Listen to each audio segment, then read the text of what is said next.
Dimanche 26 juillet 2026, on va fêter l'anniversaire de l'attaque du train de Neuvic, un haut événement du Périgord. Et en plus, l'attaque du train de Neuvic qui est le casse du siècle, on peut le dire, parce que c'est près de 2 millions de francs. Pardon, 2 milliards. Même 2 pas. milliards. C'est pour ça, 2 milliards, alors que c'est en millions de francs que se chiffre le deuxième plus gros casse du train de Glasgow. On avait fait un premier enregistrement avec Antoine Gracian. Aujourd'hui, Antoine Gracian est de nouveau dans les studios de Radio Libre en Périgord, avec Patrick Fanet de l'association Outils en main dont nous avions parlé dans le premier enregistrement. Bonjour à tous les deux. Bonjour et bonjour aux auditeurs. Merci de votre accueil. Merci à vous aussi d'organiser. Il en fallait quand même un événement sur l'attaque du train de Neuvic. Pourquoi on ne l'avait pas fait avant pour des histoires d'argent. Voilà. Alors, la question n'était pas combien là, mais à qui profite le crime. Oui. Grâce à vous, maintenant, grâce à l'outil en main, et Antoine Gracian qui vous aide aussi, et puis d'autres personnes, bien sûr, il y a la mairie, le théâtre de la Poivrière. Mais maintenant, on va pouvoir découvrir cet événement. Qu'est-ce qu'on aura alors ce dimanche 26 juillet ? Alors plein d'événements, parce que l'idée première, qui n'était pas forcément l'attaque du train pour l'outil en main, une journée porte ouverte, on avait prévu au départ une petite randonnée en vélo entre la gare de Neuvic et le maquis du Restal, qui est sur la commune de Cendrieux. Alors on s'est dit, on va vendre ça à l'Office du tourisme, on va être très contents de notre truc. Et ils se sont dit... Avec le Tour de France et tout, et en plus. Non, c'est surtout ça. Ils ont dit, mais à qui ça s'adresse ? Parce que 50 km dans les vallons du Périgord, il n'y aura plus beaucoup de monde à l'arrivée. Ah ouais. Et là, on avale notre salive, et on se dit, bon, il faut qu'on revoie notre copie. Mais c'est bien aussi, maintenant, donc ça va être différent, avec 4 événements dans la journée, on peut résumer en 4. D'abord des ateliers pour découvrir l'outil en main, un spectacle, une conférence de Patrice Rollier aussi, historique, oui. Et puis le repas à la fin, le repas du maquis. Oui, alors le repas du maquis, c'est la dernière chose qui est venue s'agglomérer à la journée, parce qu'en faisant nos recherches sur l'événement et la manière dont ça avait été préparé, organisé et exécuté, on a découvert ce que les gars du Restal ont mangé le soir en rentrant. Donc on s'est dit, là, on a le début du menu, lançons-nous. Et alors, vous avez dit que c'était des tartines, grillades, pommes de terre. Bon, après, c'est des recettes locales finalement. Oui, on est en Périgord, donc en période très difficile, parce que la période de la Deuxième Guerre mondiale pour tous les Français, ça a été une période de disette avec le rationnement. Ouais. La ration alimentaire, de mémoire, était à 1600 calories jour. Avec des tickets de rationnement. Avec des tickets sur tous les ingrédients, le sucre, le café, mais aussi le pain, et les choses dont on a besoin normalement au quotidien. Et il se trouve que les maquis, sous l'influence de l'arrivée des jeunes, en 2 étapes. La première étape, ça a été l'événement du STO, le service du travail obligatoire, où tous les jeunes réfractaires ont dû se cacher. Or, en Périgord, les meilleures cachettes, ça reste la forêt. Ou les grottes. Ou les grottes, mais les grottes étaient connues déjà. Ah oui. Et facile à enfumer. Il y a eu quelques cas, d'ailleurs, d'enfumage. On connaît les pratiques. Oui, ouais. Oui, ou comme à Saint-Astier, des grottes qui étaient utilisées entièrement par les Allemands pour y planquer tout leur matériel, travaux de chars, etc. Donc à Saint-Astier, c'est-à-dire 10 km, même pas, de l'attaque du train de Neuvic. Oui. Ça a fait partie du côté suspense, inquiétude, qu'est-ce qui se passe, parce que c'était très très proche d'un endroit où vous aviez des dizaines ou des centaines, je ne sais pas combien ils étaient là-dedans, dans cette grotte de nazis qui était fortement équipée. Alors, qui a fait cette attaque du train de Neuvic et pourquoi c'est un exploit ? Pourquoi c'est un succès avec 0 mort, aucune erreur ? Alors, moi, je vais prendre le relais il se trouve que un des phénomènes extraordinaires de ce moment-là, c'est qu'il a parlé de deux vagues de résistance. Il ne faut pas oublier le premier vague de résistance qui, à l'appel de Gaulle, se mobilise pour véritablement participer à sauver la France. Alors, ce sont des héros, comme tous les héros, il n'y en a pas 3 tonnes. mais ils ont existé. La deuxième, c'est le STO dont on a parlé tout à l'heure, qui est les Allemands qui, eux, commencent à perdre pas mal de gars, là, donc on fait quelques pas en avant, et on arrive déjà en 43, et qui sont... on a besoin de gens pour la guerre, donc on va récupérer la STO, donc on va demander aux Français de venir travailler les champs, travailler aux usines, etc. Service de travail obligatoire. Travail, c'est ça, STO, service du travail, exactement, service de travail obligatoire. Et là, la troisième, celle qui arrive, la troisième vague qui est très inquiétante, c'est celle de l'approche de la victoire. C'est-à-dire quand les Américains décident de débarquer, après qu'ils se soient fait... demander, réclamer, supplier. Il a fallu que les Japonais les attaquent, etc. Enfin, bon, vous connaissez l'histoire de France mieux que moi. Donc arrive cette troisième vague qui est là l'enthousiasme de la France. Donc l'enthousiasme de la France, disant c'est gagné avec les Américains, c'est gagné demain matin. Ce que personne à cette époque-là, il y en avait quand même qui le savaient, ne savait pas, c'est que vous aviez le président américain qui s'appelle déjà, j'oublie, Roosevelt, détesté De Gaulle parce qu'il avait été seriné par des Français justement, disant c'est un futur dictateur, et donc ne le voulait pas. Il donne l'ordre aux Anglais de ne plus donner un sou à la résistance et à De Gaulle. C'est donc la troisième vague. Et au moment où là arrivent des gars qui partaient, et il n'y a plus rien à bouffer. Et il n'y a plus d'argent pour les nourrir. Donc on est sur la fin absolue. Voilà. Il ne faut pas oublier ce moment historique dans lequel il y a eu des moments très, très, très difficiles. Il faut imaginer donc, qu'au lendemain du 6 juin du débarquement, à l'appel radio aux troupes françaises de quitter, rejoindre les maquis, etc., aux jeunes de participer à l'élan de la victoire, les effectifs du maquis, dans certains endroits, sont multipliés par 20, 40, voire 100.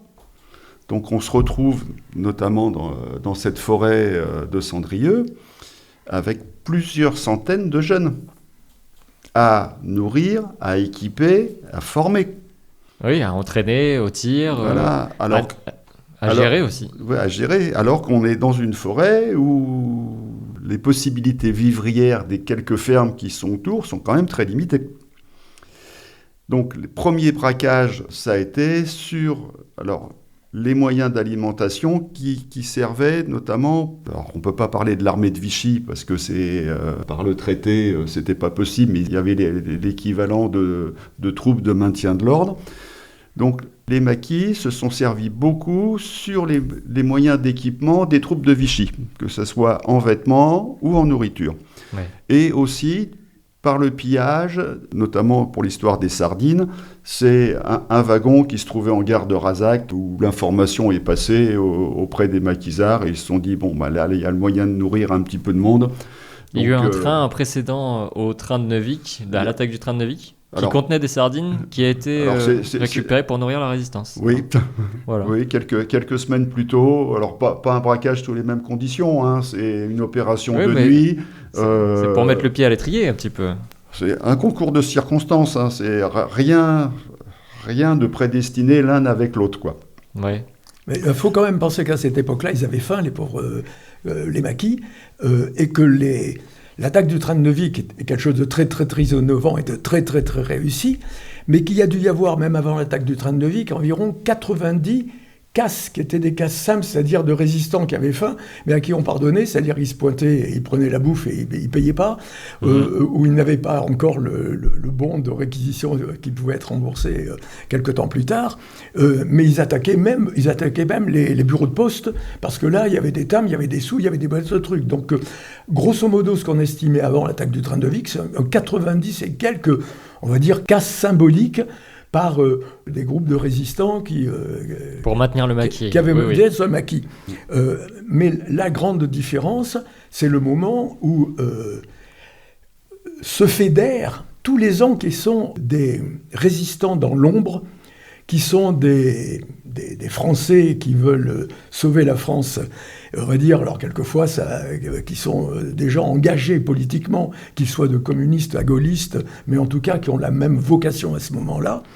il y a tous ceux qui se posent le problème à ce moment-là. Et c'est à ce moment-là que se déclenche le concept de cette réussite considérable, parce que vous avez les 3 milliards, c'est la banque de Périgueux. C'est la Banque de France à Périgueux. Et c'est dans le premier enregistrement, Antoine Gracian, vous citiez la préfecture de Périgueux qui a démissionné un peu avant. Absolument. Oui, alors c'est ça que je voulais vous dire. C'est-à-dire qu'il faut juste imaginer, on ne peut pas mettre les noms devant tout le monde maintenant, et ce n'est pas intéressant, mais ça se trouve dans l'histoire. C'est-à-dire, vous aviez des résistants dans tous les segments, que ce soit la Banque de France de Périgueux, que ce soit les fonctionnaires, que ce soit les préfets, et on a un préfet là qui est le facteur majeur de la réussite, qui s'appelle Callard, on va en parler, parce que tout ça s'est construit avec en réalité la récupération, parce qu'à un moment donné, dans le besoin, tout le monde a dit la paix, mettons-nous bien d'accord, parce que le préfet peut servir, le gars de la Banque de France peut servir, le haut fonctionnaire peut servir, les policiers qui sont résistants, il y en a un paquet déjà, peuvent, la SNCF qui faisait sauter les trains sans arrêt, tout ça est une force considérable. Et à ce moment-là, se fédèrent tous ces gars-là avec une mécanique qui décide de faire l'attaque du train de Neuvic. Une conjonction des forces. Maintenant, nous connaissons les noms des gens qui y ont participé. Les noms, vous avez les noms alors maintenant par exemple, je viens de vous dire Callard. Alors, oui, Callard, je vous prends Callard parce que c'est le plus facile. Oui.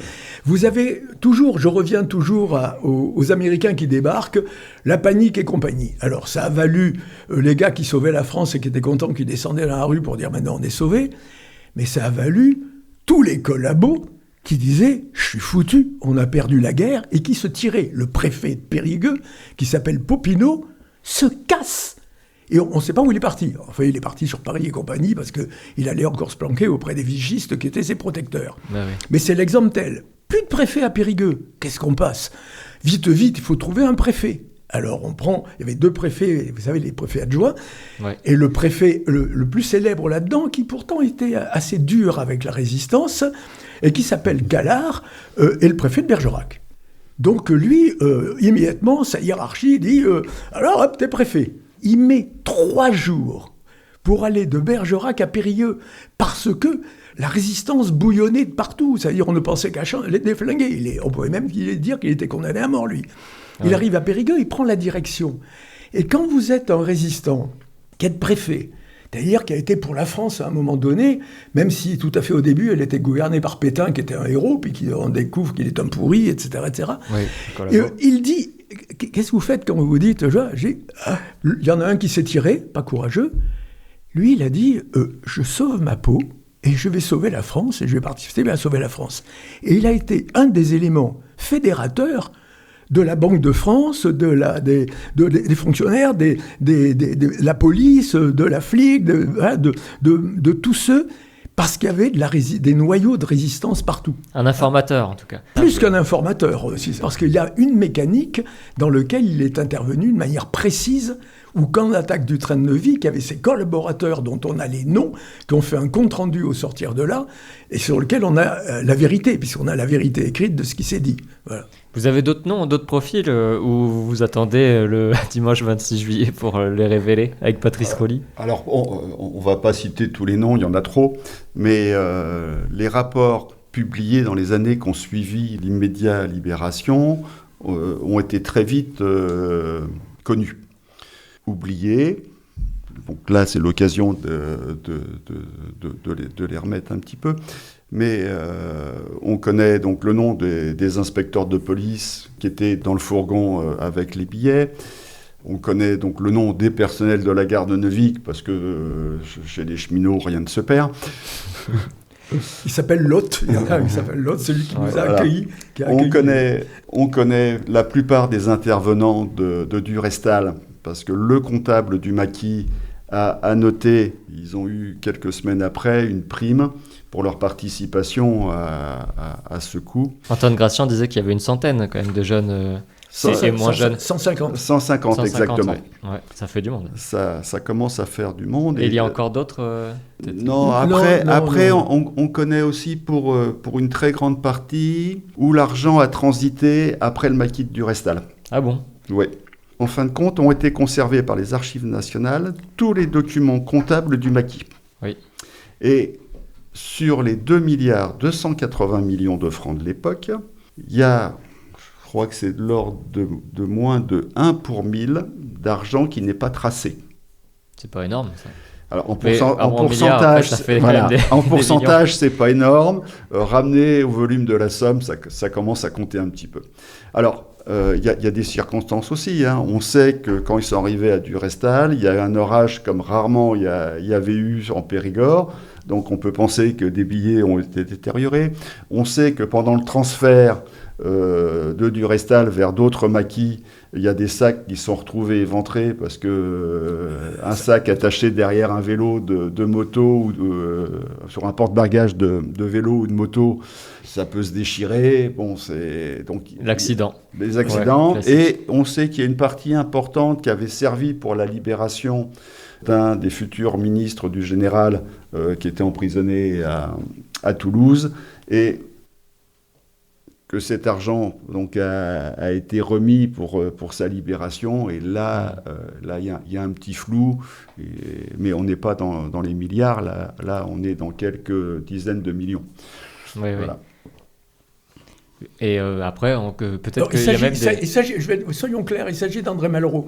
Je veux dire pourquoi je suis en clair. Parce que, pour moi, l'attaque de Neuvic, pour moi, c'est un moment héroïque de gens qui n'ont que la bonne volonté de le faire. Et parmi lesquels, il y a eu des jeunes, au sortir de là, ils ne savaient même pas que c'était des billets qu'il y avait dans les... Il y a des sacs.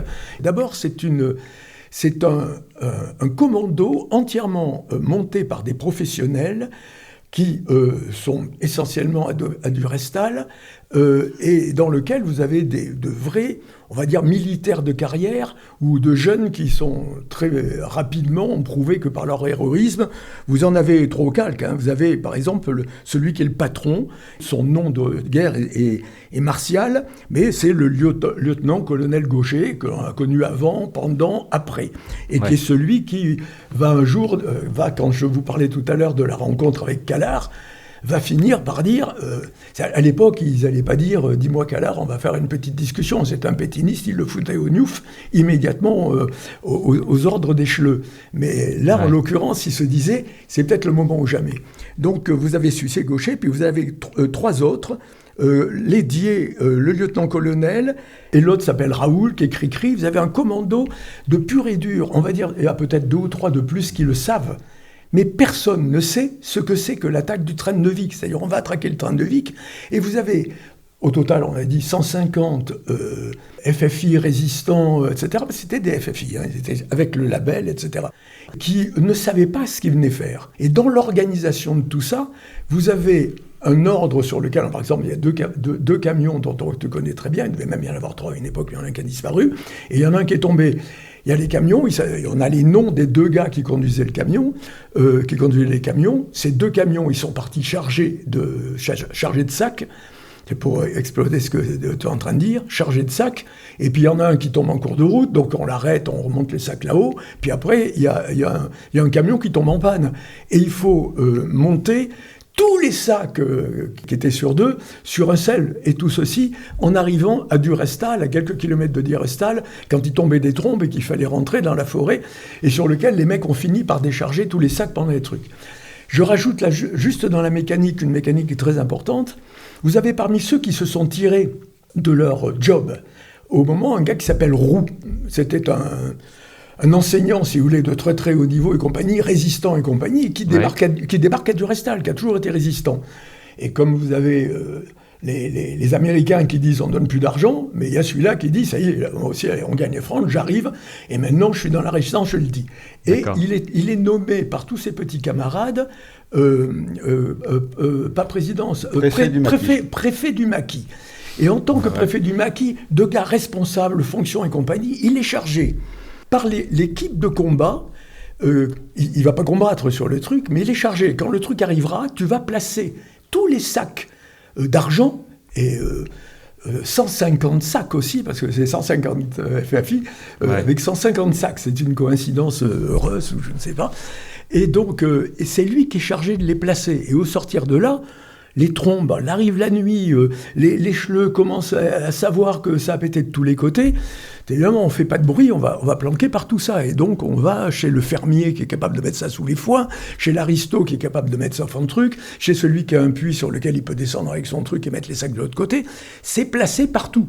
Et ça va être le stock financier. Même peut-être, je crois, une petite partie au début qui est déjà donnée à ceux qui sont les premiers commandos je crois qu'il y a une phrase célèbre où on leur a dit vous allez avoir, c'est pas des euros, une prime de 1000 francs. Et ils ont dit mais nous on se bat pour la France, on se bat pas pour un petit peu de pognon, quoi. Donc c'était extraordinaire. C'est ça que je veux dire, c'est que l'équipe qui se bat, elle est extraordinaire. Et moi je me battrai, quels que soient les partenaires avec qui je parlerai, de dire cette vérité. Parce que c'est après qu'arrive la rumeur, avec beaucoup de dénonciations. Vous savez, il y a des lingots d'or. À l'époque, ils allaient jusqu'à des lingots d'or. Il y a des lingots d'or qui ont disparu. Les gens se sont fait plein de fortunes et tout ça. Il n'y a jamais eu de lingots d'or. Il y a le pognon qui a disparu chez un tel. Et c'était toujours des dénonciations anonymes et sur lesquelles on ne vous disait pas qui vous étiez. Vous ne donnez pas leur nom et ils ne disaient pas la piste est celle-ci, je peux vous le prouver. Alors parmi ceux qui ont été cités et supposés, vous avez un gars extraordinaire qui est André Malraux, qui est allé travailler en Espagne pour aider les Espagnols, enfin un type absolument extraordinaire, mais et qui lui s'est évadé prisonnier qu'il était en Allemagne, et s'est évadé 3 fois et il y a comme par hasard de l'argent qui était affecté pour ça des trucs, mais qui ne correspond pas tellement au moment où il était évadé, parce qu'il aurait touché l'argent après ou machin. Voilà. Alors, ce que je veux dire, c'est qu'il y a des tas comme ça de rumeurs.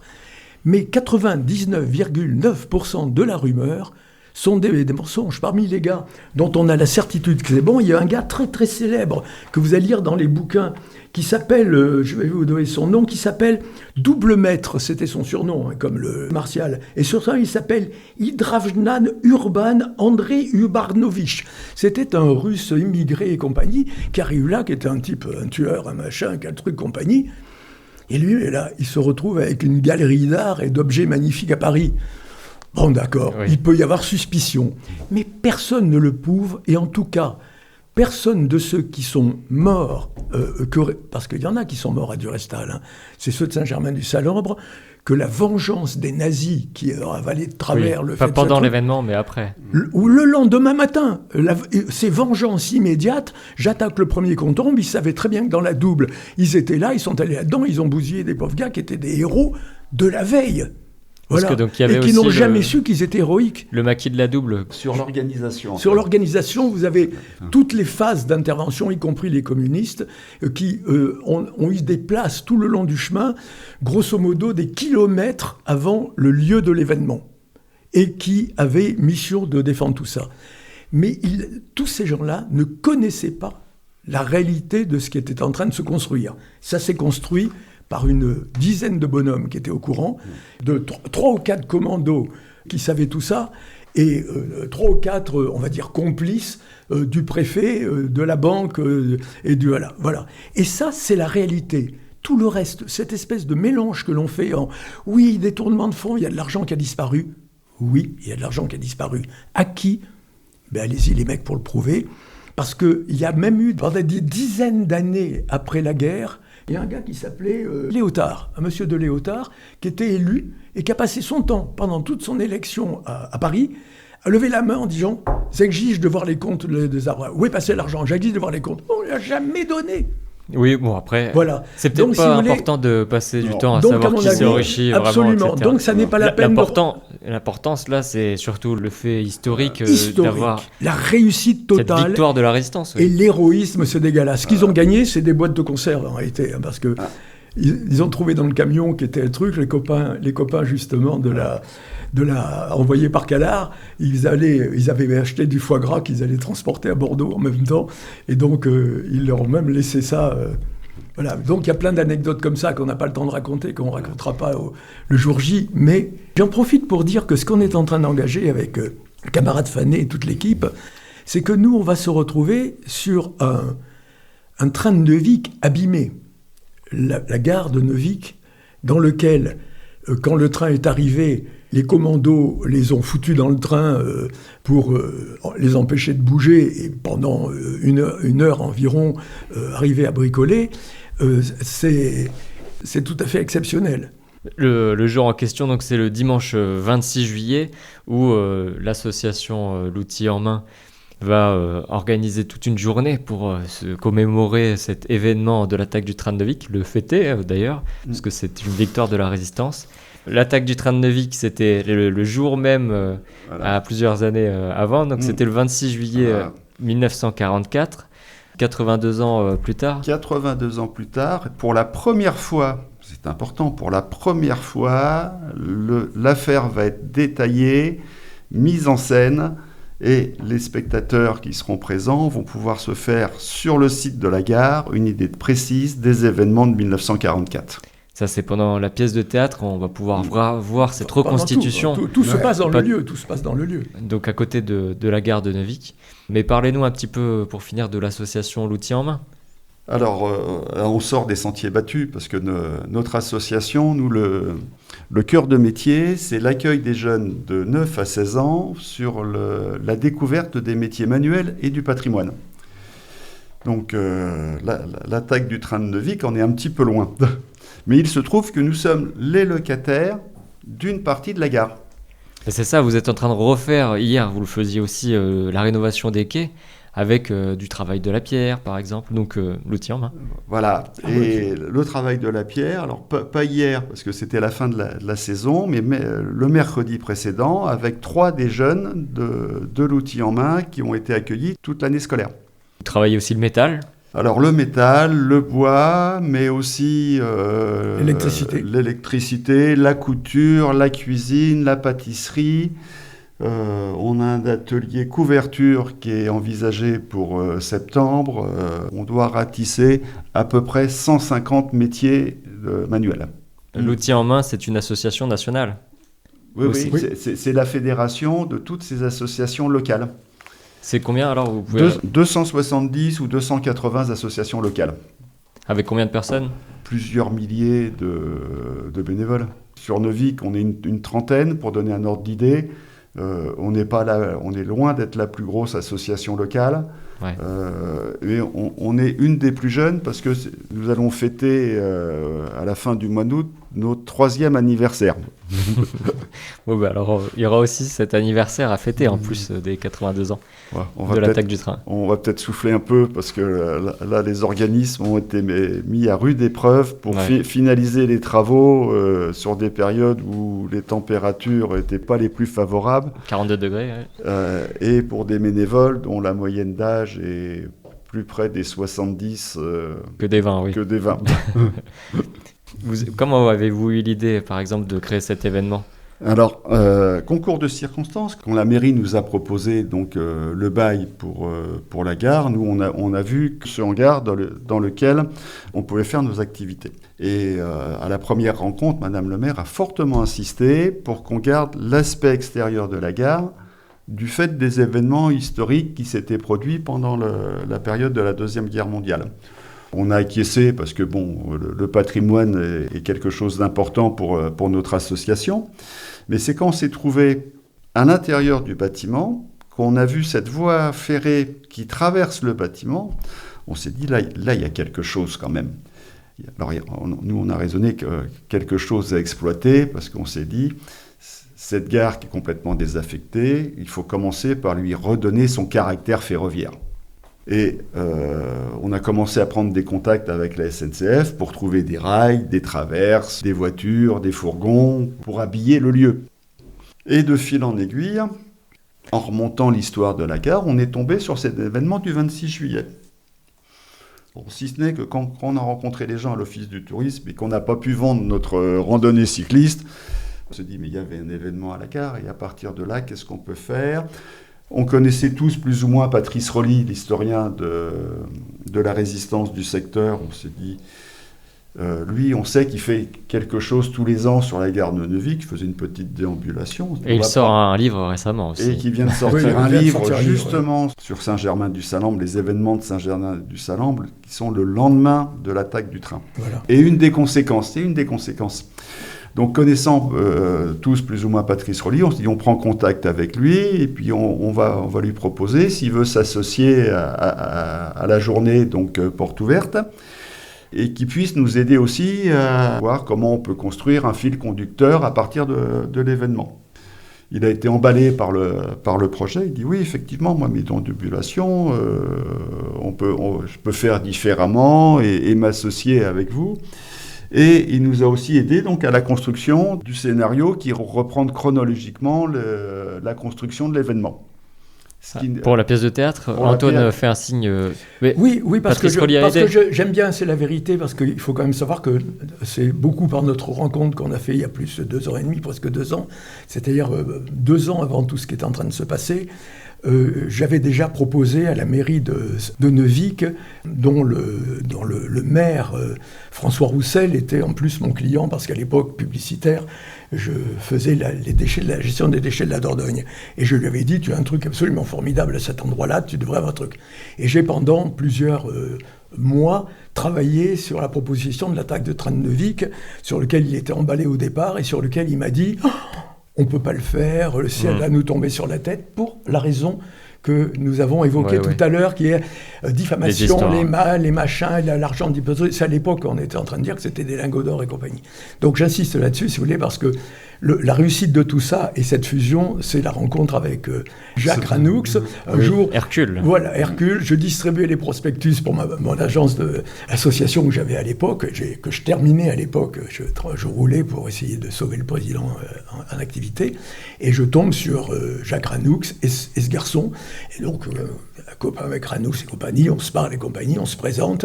Et puis on se met à parler tous les deux. Et je découvre qu'ils sont dans le train de Neuvic. Donc,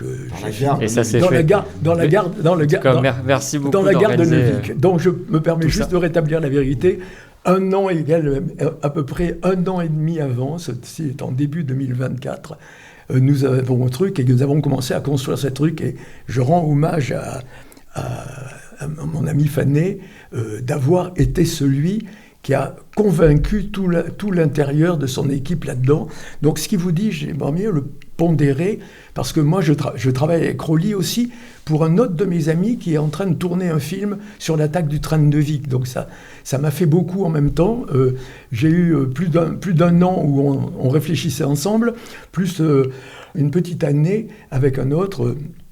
qui du reste est un de nos comédiens qui va jouer prochainement, et de mes amis, parce que là, la troupe de théâtre, c'est aussi mes anciens comédiens. La Poivrière, avec votre fille aussi, qui est au théâtre La Poivrière. Qui ? Votre fille, non non, elle est professionnelle, donc elle fait des tas de trucs là-dedans, oui. C'est pas mon problème, hein, mais ma fille est en effet là-dedans. Elle fait aussi des sorties de prisonniers libérables, comme moi je le faisais dans mon association, où on les faisait restaurer la maison Talleyrand-Périgord. Mais on ne va pas revenir en mélangeant tout ça. Voilà. Vous disiez qu'il y a un film qui va être fait, alors ça veut dire que pour la deuxième édition, l'année prochaine, peut-être qu'il y aura une diffusion de ce film ? Voilà, donc du coup, il y a il y aura une deuxième édition.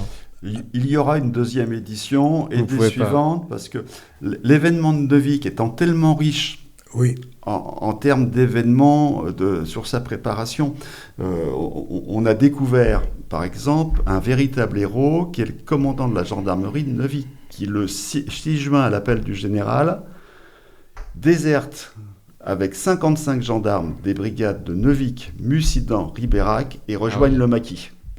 Ah oui, donc, quand même. On a comme ça tout un tas d'événements sur lesquels on va pouvoir mettre des focus différents d'une année sur l'autre.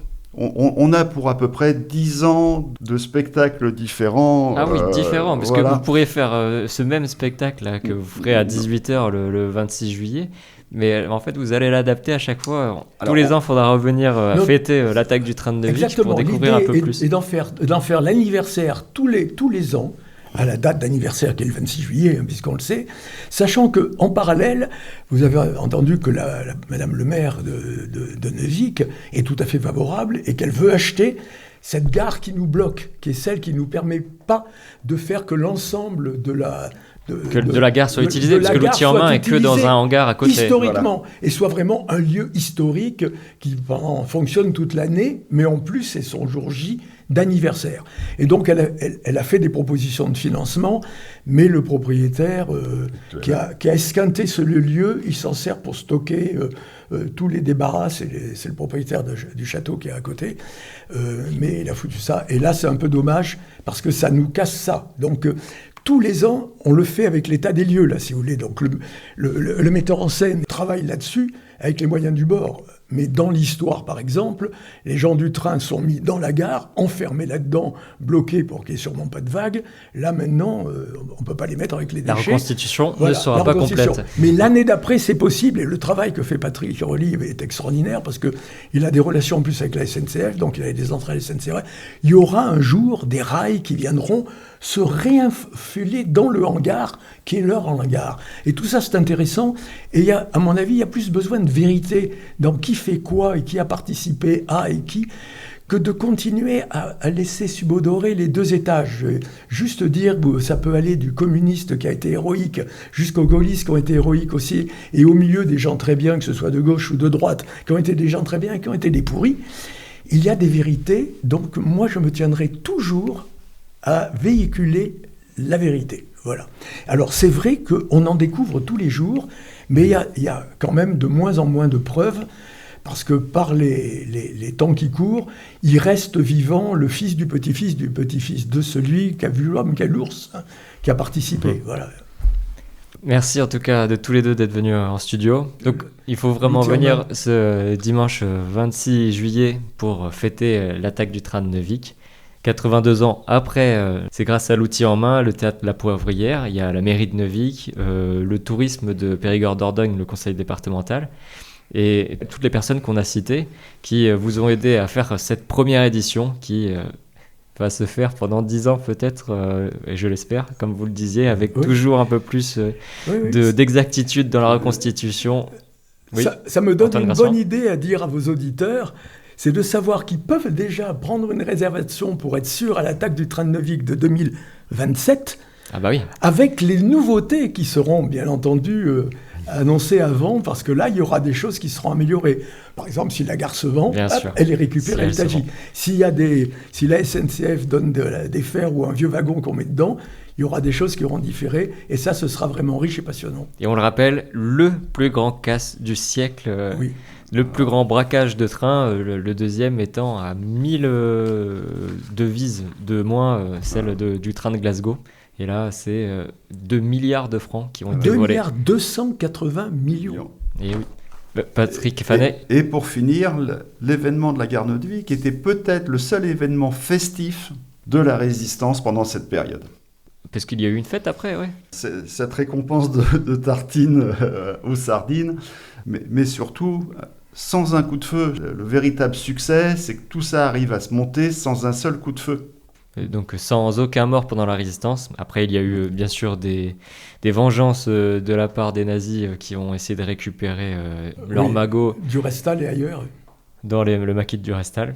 Mais oui, alors là, ça sera l'occasion de le commémorer, et puis en plus d'en faire la fête avec le repas du maquis, 15 € le repas, à 20h le 26 juillet 2026.